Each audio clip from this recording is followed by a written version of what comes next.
नमस्कार। आज हमारे पास एक ऑडियो बुक के कुछ बड़े दिलचस्प अंश हैं। ये सकारात्मक सोच की शक्ति पर है। मतलब कैसे हमारे विचार सिर्फ ख्याल नहीं, असल में हमारी दुनिया बनाते हैं। चलिए इसी में थोड़ा और गहरे उतरते हैं। तो इस ऑडियो बुक का एक अहम पॉइंट ये है कि हमारा दिमाग वो बस देखता नहीं रहता, ये एक्टिवली हमारी रियलिटी बना रहा है। हर कामयाबी, हर मुश्किल कहीं ना कहीं हमारी सोच से जुड़ी है, जैसे हम अपनी कहानी खुद लिख रहे हो, है ना? और यहाँ बात मतलब वाकई रोमांचक हो जाती है।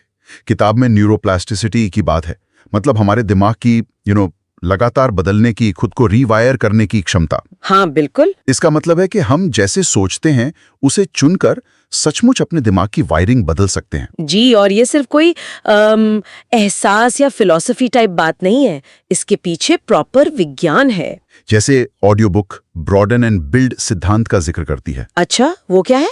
वो ये कहता है कि जब हम खुशी या कृतज्ञता, उम्मीद, ऐसी पॉजिटिव भावनाएं महसूस करते हैं तो हमारा दिमाग सचमुच ज्यादा खुलता है। हम ज्यादा क्रिएटिव होते हैं, नए आइडियाज आते हैं। और इसके उलट नेगेटिविटी, जैसा किताब में बताया है, वो हमें एक तरह के टनल विजन में डाल देती है। हाँ, मतलब सोचने का दायरा छोटा हो जाता है। बिल्कुल, हमारे विकल्प, हमारी सोचने की शक्ति वो सिकुड़ जाती है।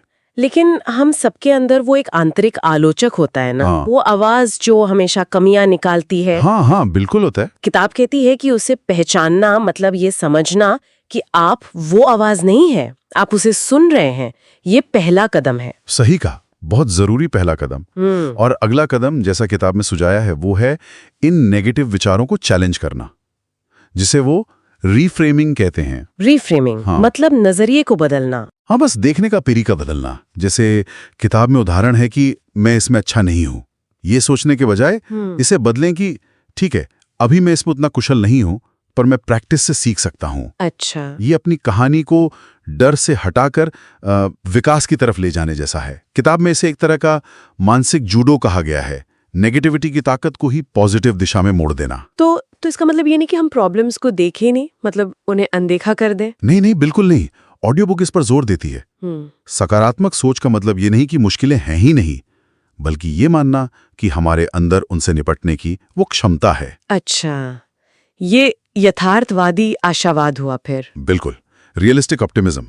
चुनौतियों को मानना, पर अपनी ताकत पर भी भरोसा रखना। किताब में एक और चीज थी कि सिर्फ सोचना काफी नहीं है, एक्शन लेना जरूरी है। ये बात मुझे दिलचस्प लगी कि जब हम कोई मुश्किल कदम उठाते हैं, चाहे छोटा ही सही, तो कॉन्फिडेंस असल में वहीं से आता है। हाँ, किताब कहती है एक्शन ही असुरक्षा का इलाज है। सही बात है।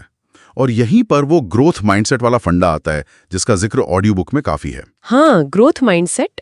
ये मानना कि हमारी काबिलियत कोई पत्थर की लकीर नहीं है, कि वो मेहनत से, सीखने से और लगे रहने से बढ़ सकती है। इस नजरिए से तो फिर चुनौतियां वो डराने वाली नहीं, बल्कि मौके बन जाती हैं सीखने के लिए। बिल्कुल, और इसी से बनता है वो लचीलापन, रेजिलियंस जिसे कहते हैं। रेजिलियंस, हाँ। मुश्किलों से टकराकर टूटना नहीं, बल्कि और मजबूत होकर उभरना। और ये एकदम से नहीं आता।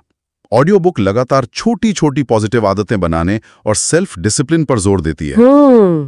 ये इच्छा शक्ति से ज्यादा कंसिस्टेंसी, मतलब निरंतरता का खेल है। छोटी आदतें जैसे? हाँ, जैसे किताब में बताया है, रोज सुबह बस 5 मिनट किस चीज के लिए आभारी हैं, ये सोचना, या दिन में किसी एक नेगेटिव सोच को पकड़कर उसे चैलेंज करना। ये छोटी चीजें धीरे धीरे बड़े बदलाव लाती हैं। यही आदतें नींव बनती हैं।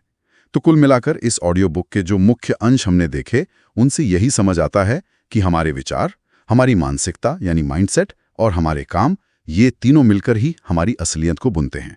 ये कोई पैसिव चीज नहीं, एक एक्टिव प्रोसेस है। हाँ, जिसे हम चुन सकते हैं। बिल्कुल। तो जाते जाते एक विचार छोड़ जाते हैं सोचने के लिए।